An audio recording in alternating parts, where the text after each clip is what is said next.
नमस्कार, मैं हूं शम्स ताहिर खान और आप देख रहे हैं वारदात। बेशक कहर आसमानी है, मगर लापरवाही जमीन पर रहने वालों की भी है। आसमान का थोड़ा सा गर्म होना या बादलों का जरा सा मुंह मोड़ लेना कैसे जमीन को प्यासा कर देती है, इसका गवाह इस वक्त हिंदुस्तान के नामालूम कितने ही इलाके हैं। मगर इस सूखे और प्यास के बीच से अंधविश्वास की ऐसी तस्वीरें बाहर आएंगी, देखकर भी यकीन नहीं होता।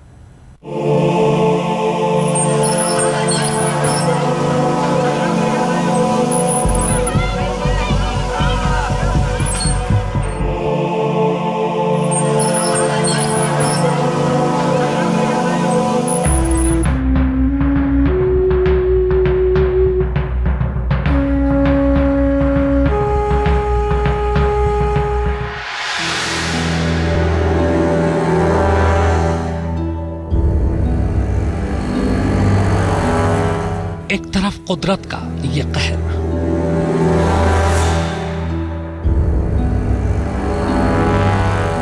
बूंद बूंद को तरसता गांव कस्बा शहर,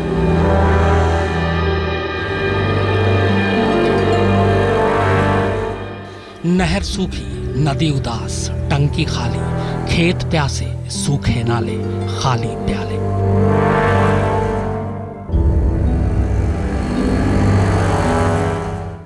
ऊपर से सूखे और प्यासों को चिढ़ाती और उनका तमाशा बनाती हमारी सरकार की ये सेल्फी।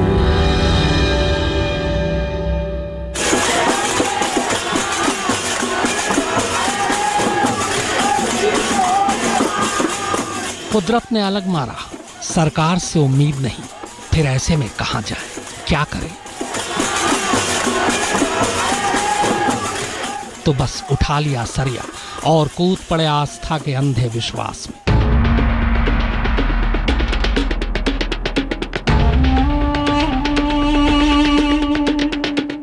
खुद को जख्मी कर, खुद की जान खतरे में डालकर, खुद के जिस्म से लोहे का सरिया आर पार कर, बस एक उम्मीद में, उम्मीद कि माता देवी खुश होंगी, पानी बरसेगा, सूखा जाएगा, आपदा खत्म होगी और खुशहाली फिर आएगी।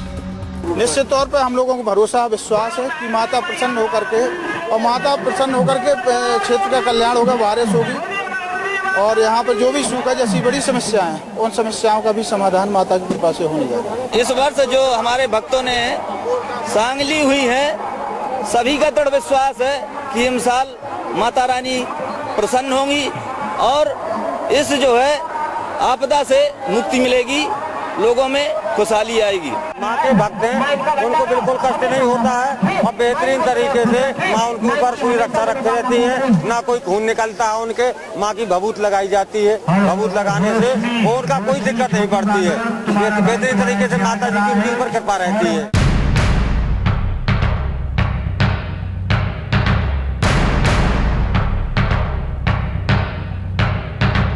जी हाँ, ये मंजर तमाचा है हमारे सिस्टम पर, सिस्टम को चलाने वालों पर। बस आसमानी बादल के भरोसे बैठकर सब कुछ आसमान पर थोपने वालों पर। कतार से सैकड़ों हजारों लोग, बड़े बूढ़े, यहाँ तक कि ये बच्चे भी, खुद की जान खतरे में डालकर, खुद के जिस्म में लोहे के मोटे मोटे सरिये आर पार करवाकर बस किसी तरह ऊपर वाले को खुश करने की कोशिश कर रहे हैं। ऊपर वाला खुश हो तो इनकी तकलीफ दूर हो, इनके इलाके में पानी बरसे, कुएं, नदी, तालाब फिर से लबालब हो जाए, खेत फिर से लहलहाए। उससे जो है सारी मनोकामनाएं पूर्ण होती हैं, ये मानता है और इसी को लेकर के ये जवारे बुए जाते हैं। इनके जो है जो लोग मानते हैं, जो श्रद्धा से इनको जो है कुछ जैसे इनकी इच्छा है या जो है इनकी जो है भावना है, उस सिद्धि से जो है इनकी जो है सिद्धि होती है। माता रानी जो है इनको जो है सफलता देती है। जी हाँ, ये सूखे और आस्था की लड़ाई है। लोहे की ये सरिया 20 से 50 फीट तक लंबी है और कुंतलों वजनी भी। इससे जान भी जा सकती है, मगर फिर भी हजारों की तादाद में लोग इसे अपने जिस्म में डाले घूम रहे हैं। क्यों? क्या सचमुच ऐसा करने से इनकी मुराद पूरी होने वाली है? क्या सचमुच इससे सूखा खत्म हो जाएगा? क्या ऐसा करने से इनकी प्यास बुझ जाएगी? पर कैसे? आखिर किसके लिए ये सब कर रहे हैं ये लोग? किसके कहने पर कर रहे हैं? तो आइए आपको आस्था के इस अंधविश्वास की पूरी कहानी बताता हूं। नाहिद अंसारी, हमीरपुर, आज तक। कायदे से ये जो तस्वीरें आपने देखी, ये बरसों से एक खास मौके पर हर साल दोहराई जाती हैं, लेकिन इस बार सूखे से हारते सिस्टम ने इसे और हवा दे दी। दरअसल ये अपने देश की सैकड़ों जानलेवा परंपराओं में से एक है। तस्वीरें यूपी के बुंदेलखंड की हैं। मान्यताओं और परंपराओं के नाम पर अपने जिस्म को नुकीले सरियों से छिदवाकर देवी माँ को खुश करने की ये रवायत यहाँ हर साल नवरात्रि की नवमी पर निभाई जाती है।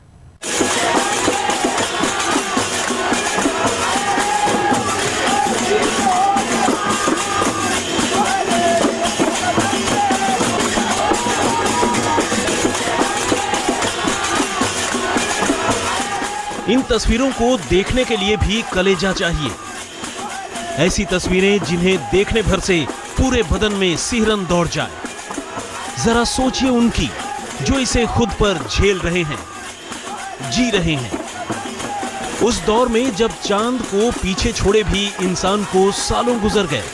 उत्तर प्रदेश के बुंदेलखंड में हजारों लोगों की आस्था से जुड़ी ये तस्वीरें वाकई बेचैन करती हैं।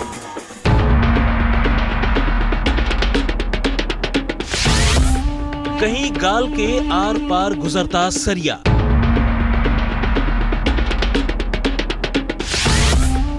कहीं जीभ को छेद कर निकलता सरिया,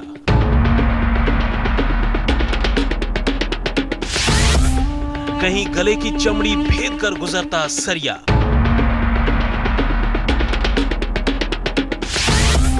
कहीं बांह की चमड़ी से पार होता सरिया।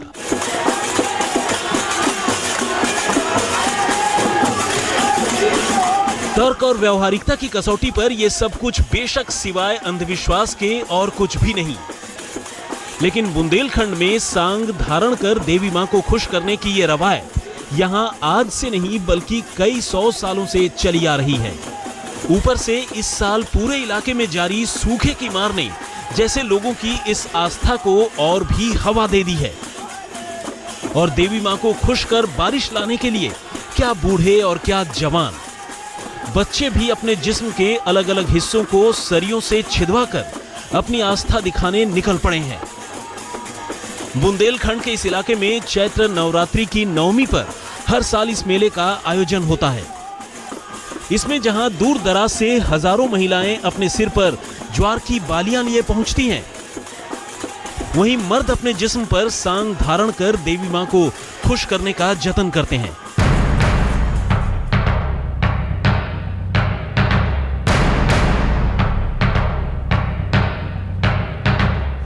इसमें त्रिशूल की तरह दिखने वाले अस्त्र यानी सांग से श्रद्धालु अपने जिस्म के हिस्सों को छिदवाकर पैदल ही सांग को पकड़े हुए मंदिर तक का सफर पूरा करते हैं। चूंकि सांग बेहद भारी और नुकीला होता है, इसे जिस्म में लगाकर पैदल चलना अपने आप में बेहद खतरनाक है, क्योंकि सांग के दूसरे छोर पर हुई मामूली सी हरकत भी घाव बड़ा कर सकती है, श्रद्धालु को बुरी तरह जख्मी कर सकती है। लेकिन स्थानीय लोगों की माने तो ये देवी मां का चमत्कार ही है कि यहाँ सांग छिदवाने से ज्यादा खून निकलना तो दूर, इसे निकालने के बाद घाव का दाग तक नहीं बचता। और कई बार तो एक ही श्रद्धालु अपने जिस्म में एक या दो नहीं बल्कि 5-5 सांग तक छिदवा लेता है। अब आइए आपको इस मेले का एक और रंग दिखाते हैं जो अपने आप में बेहद खौफनाक है। भीड़ के बीच में गोल गोल चक्कर लगाते इन नौजवानों को देखिए।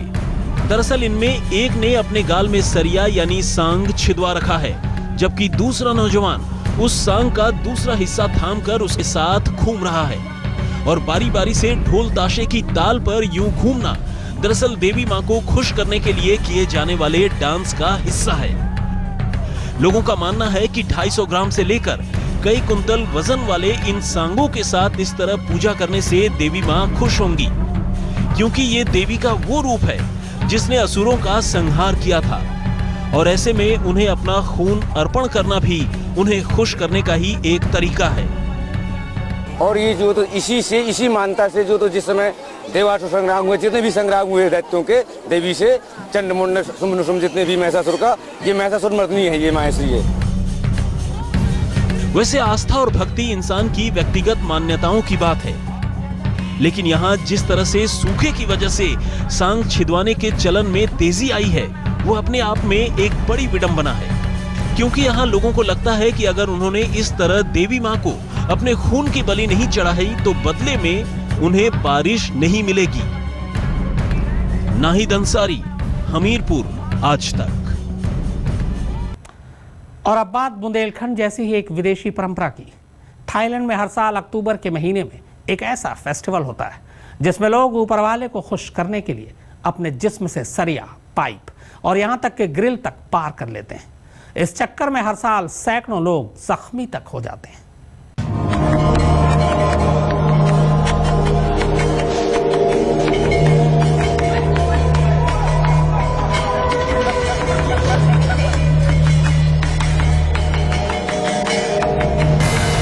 देवी मां को खुश करने के लिए अपने चेहरे और जिस्म के दूसरे हिस्सों को सरिये से घोंपकर जख्मी करने की ये बेचैन करने वाली तस्वीरें आपने देख ली। अब आइए आपको इससे कई गुना ज्यादा भयानक और कई गुना ज्यादा तकलीफदेह कुछ दूसरी तस्वीरें दिखाते हैं।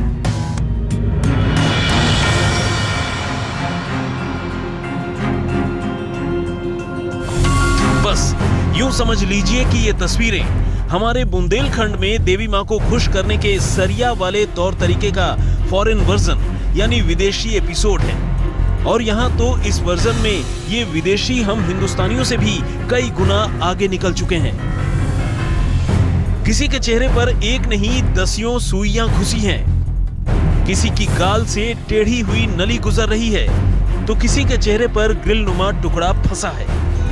सवाल यह है कि आखिर ये कौन सा मुल्क है, कैसी रवायत है, कैसी पूजा है और ये कैसी आस्था है।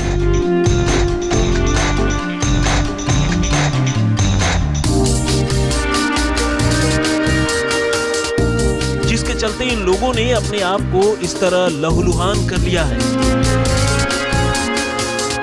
तो सुनिए, ये तस्वीरें दरअसल थाईलैंड के शहर फुकेट की हैं, जहां हर साल अक्टूबर के महीने में एक वेजिटेरियन फेस्टिवल मनाया जाता है। और ठीक अपने हिंदुस्तान की तरह ही वहां भी लोग अपने आराध्य देव को खुश करने के लिए यूं अपने शरीर को अलग अलग सुइयों, सरियों, पाइपों और ग्रिलों से छेद कर लहूलुहान कर लेते हैं और मन्नतें मांगते हैं।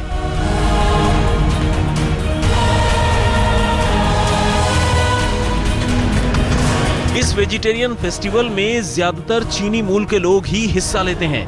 9 दिनों तक चलने वाले इस त्योहार के दौरान वो कोई नॉनवेज नहीं खाते और इस तरह अलग अलग तरीकों से अपने भगवान को खुश करने की कोशिश करते हैं।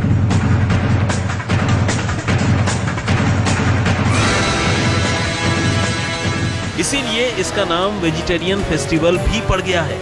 ये देखिए, अपने भगवान के सिंहासन के पास ये श्रद्धालु कैसे धूप धुने और लोबान के बीच नाचते गाते पूजन अर्चन में जुटे हैं, मन्नतें मांगी जा रही हैं।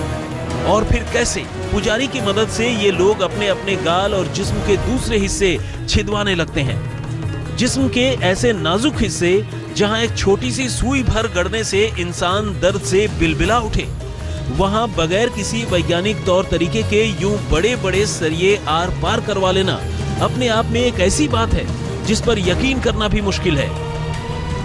लेकिन कहते हैं ना, तस्वीरें झूठ नहीं बोलती, और ये तस्वीरें इसी बात की गवाह हैं। लेकिन भगवान से सुख, शांति और दूसरी बरकतों के लिए मनाए जाने वाले इस वेजिटेरियन फेस्टिवल में सिर्फ छेदने छिदवाने की ही परंपरा नहीं है, बल्कि लोग आग पर चलकर खतरनाक तरीके से आतिशबाजी कर भी ऊपर वाले को खुश करने की कोशिश करते हैं।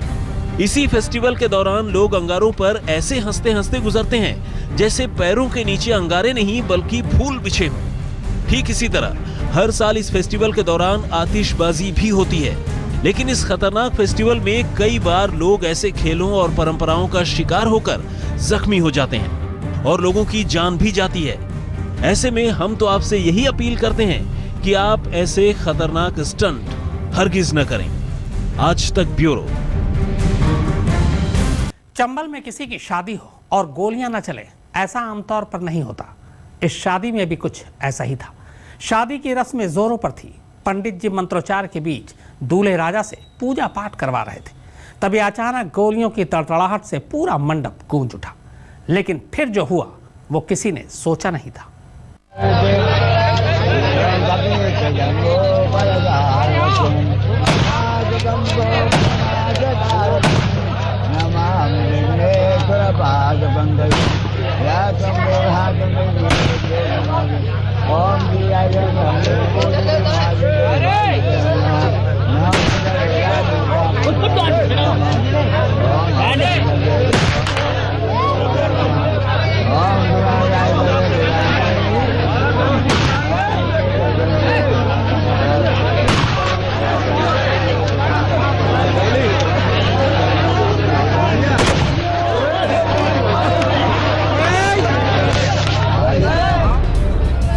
मध्य प्रदेश के मुरैना में ब्याह की रस्में अदा की जा रही हैं, लेकिन जरा तस्वीरों में गौर से देखिए, कुछ बंदूकधारी भी अपनी रस्म अदा कर रहे हैं। पंडित जी मंत्रोच्चार में व्यस्त हैं और बंदूकबाज गोलीबारी में मस्त।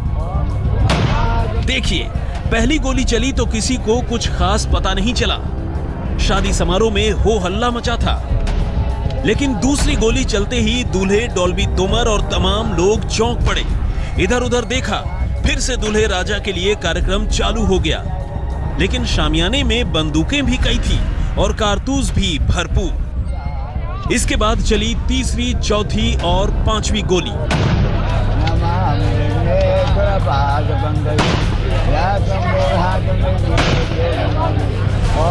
गोलीबारी से दूल्हा भी डर गया। पंडित माता प्रसाद भी परेशान हो गए, लेकिन राइफलों में बारूद अभी बाकी था। लोगों ने दूर खड़े बंदूक वालों को देखा, समझाया, फिर अपने काम में लग गए। फिर चली छठी और सातवीं गोली और इसके साथ लोग समझ गए कि यहां जानलेवा जश्न का आगाज हो चुका है। अगली गोली पता नहीं कैसे और कहां से छिटकते हुए पंडित और दूल्हे को आ लगी।